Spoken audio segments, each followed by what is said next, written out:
Hey, Steve Stine from Guitar Zoom here. Thank you so much for joining me. What I'm going to be doing today is demonstrating and learning myself this pedal called the Midi Commander by meloaudio or meloaudio or however you say it.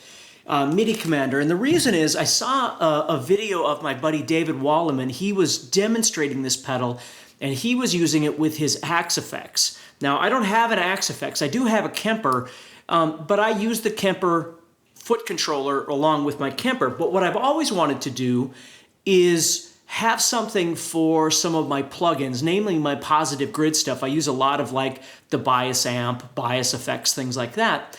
And I've always wanted to have a foot controller so I could switch the presets or the patches on there, which I don't have. So I thought hopefully this one is actually going to work. Now I haven't opened this yet.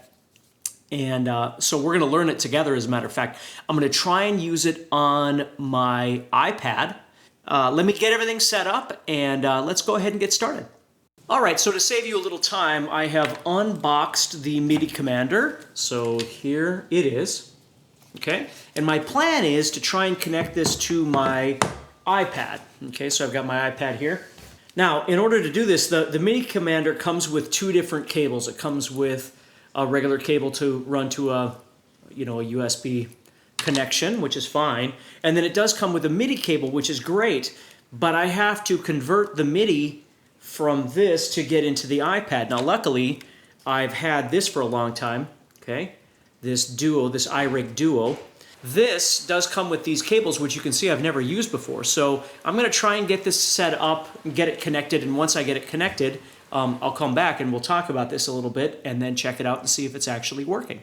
Okay, so what I did to start with is I've taken the Midi Commander pedal right here and I ran this USB cable and I actually found a lightning to USB camera adapter for my iPhone. So my MIDI cable, or excuse me, my USB cable, excuse me, from here is going into the lightning to USB camera adapter into my iPhone, or into my iPad, excuse me.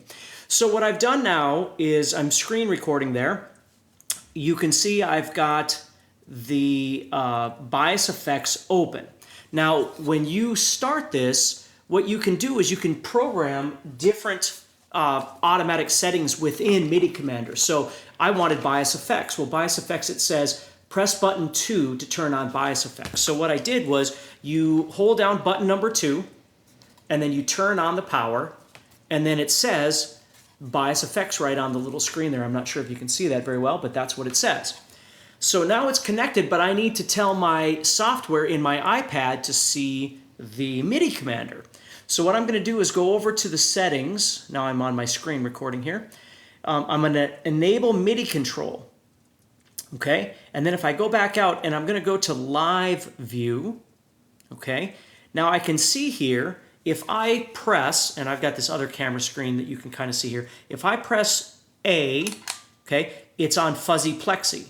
Now if I press B, it goes to out in space. So it is changing the presets, okay?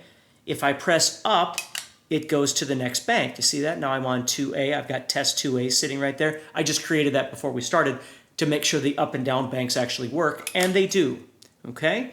So now here's the deal. The top row of these, okay, are to control whatever effects you want. And what you need to do is you need to define those effects. Now, there might be an easier way of doing this, and if you watch this and you do know an easier way, you can certainly let me know. But basically what I have to do, what I'm going to go is back out of here.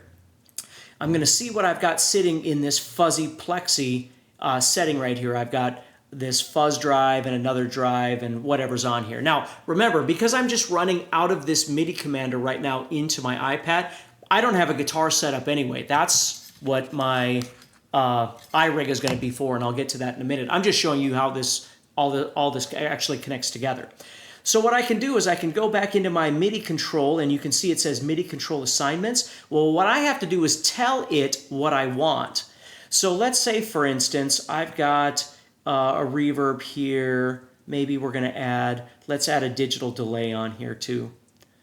Okay, so I've got a reverb, I've got a delay. I'm going to take that delay and move it to the back right there. Okay, so what I'm going to do is program And you can see I've already programmed this toggle fuzz arsenal. So what I did was, and again, I don't know that you're really going to be able to see this very well, but when I press this 1, these numbers come up right here, okay? And there's the number, when I turn it on, it says number 80. When I turn it off, it says 80 again.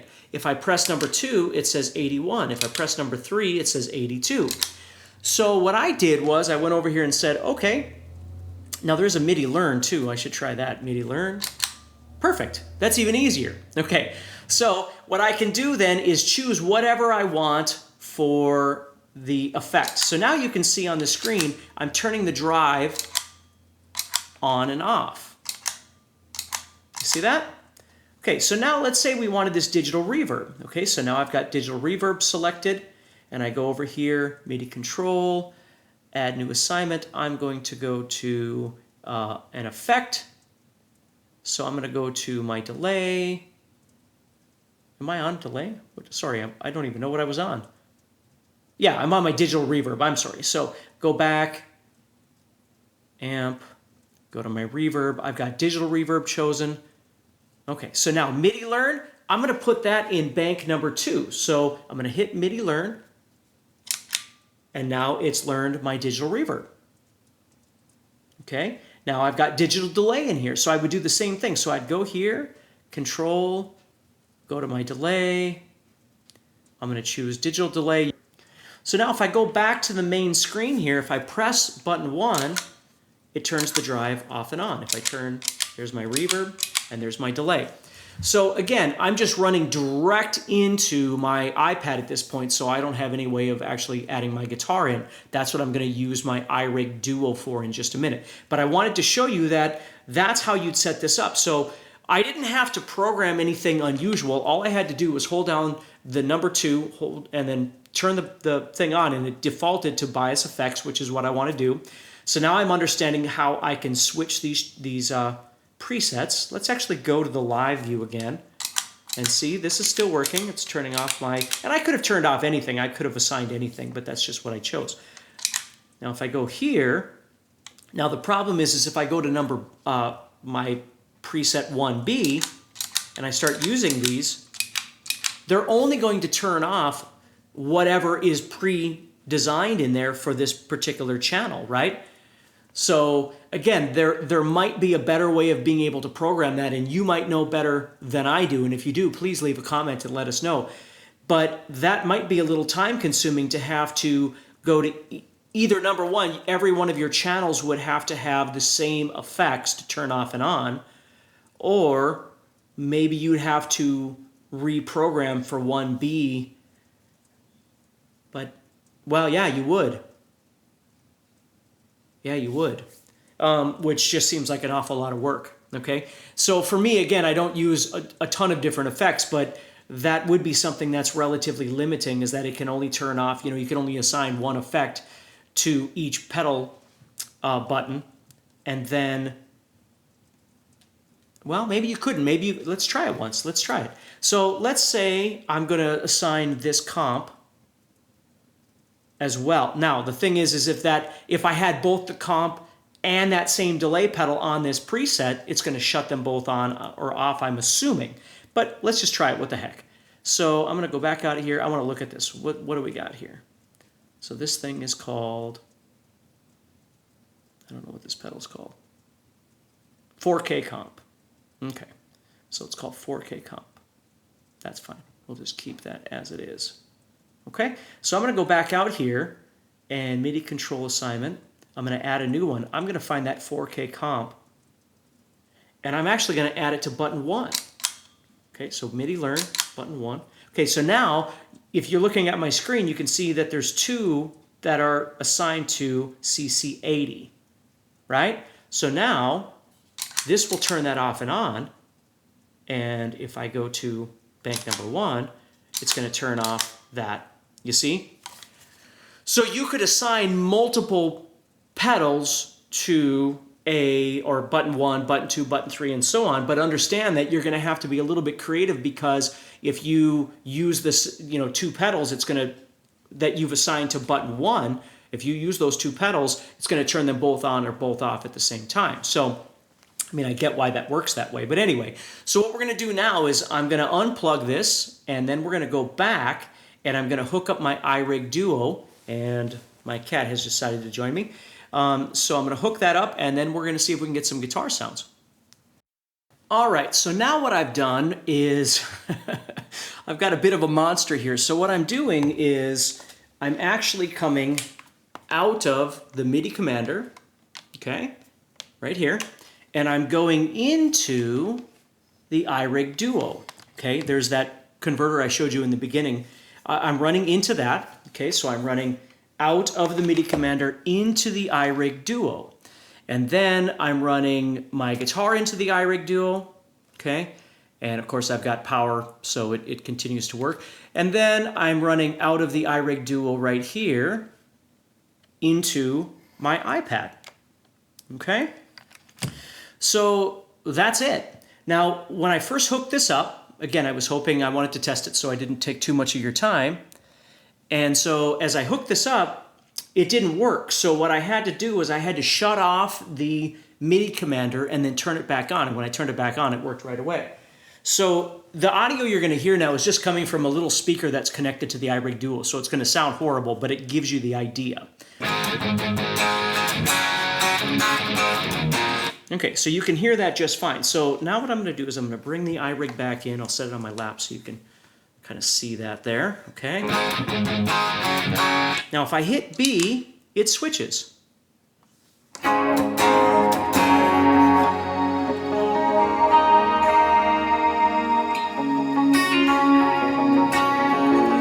again, you're only going to hear it so much because I just have this little USB Bluetooth kind of speaker that my daughter uses connected to it, just so you can hear this.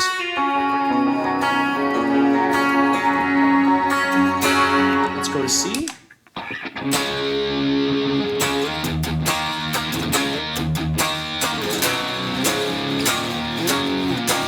Okay, and then D.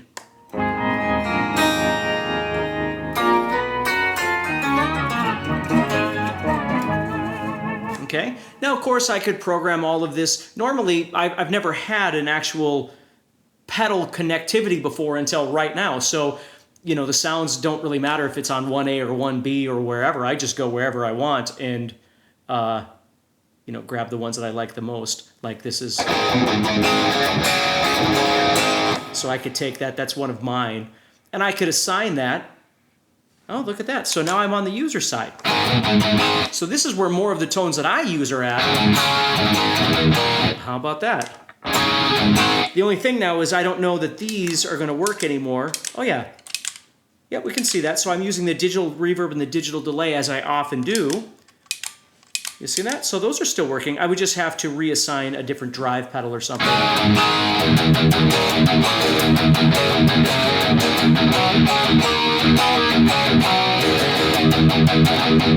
So that's more of something that I would definitely use with the bias effects right there. Okay, so obviously it works just fine. So we've learned that we can hook it up, but you need some way of some sort of interface that then connects to your iPad. So what I'm doing is I'm running from the MIDI commander into my iRig Duo, and then out of the iRig Duo into the iPad. That's how I'm running it. I did show you that I could run it direct from the MIDI commander with the Lightning to USB cable. I could connect it right to it, but that doesn't do me any good because I can't run any guitar tones or anything like that. So really, ideally, I'm running it into this iRig Duo, and you might have something completely different and probably a bit more modern. Mine's pretty old, but maybe there's some other way that you run this. And then once we got in there, we just had to, let me go back to the screen here. We had to enable the MIDI control, and then we had to make assignments to whatever pedals we want, okay, which is very easy now that we've learned that all we need to do is go in and choose, whatever you might want, an EQ, Studio EQ, and then all you have to do is hit MIDI Learn and hit the button that you want, and it assigns it. So that's really easy. All right, so in summary, what have we learned here? Well, the MIDI commander does a really good job of changing MIDI channels. It's very functional. Again, if you've got a Kemper but you don't have the pedal, or an AxeFX is another big one. The Atomic is another hardware that you can get. I've never tried it out, but you know, all these different things, obviously it's going to work really great. I've seen people use them with actual amps. I saw somebody use it with a Marshall once to change the channels on his Marshall. He had a Midi in on his Marshall. So it worked great. So my big thing was just trying it with my iPad to see if I could actually get it to work, and it worked just fine. You know, the big thing that you have to keep in mind is you're not just changing MIDI. In my situation, I actually need to run it into some sort of interface so I can run my guitar and everything at the same time. Where if you're just using it with an AxeFX or something like that, or with that Marshall like I saw, again, then it's pretty straightforward. I mean, you're just running MIDI out of this into the MIDI in and then setting it up. So something worth checking out if you're looking for a way of being able to control your MIDI. For me, what's nice about the laptop, or I should say the iPad, excuse me, is that oftentimes when I'm traveling, I don't want to bring a bunch of stuff with, so I just want something very easy to be able to do my videos and things like that, or even just practice along.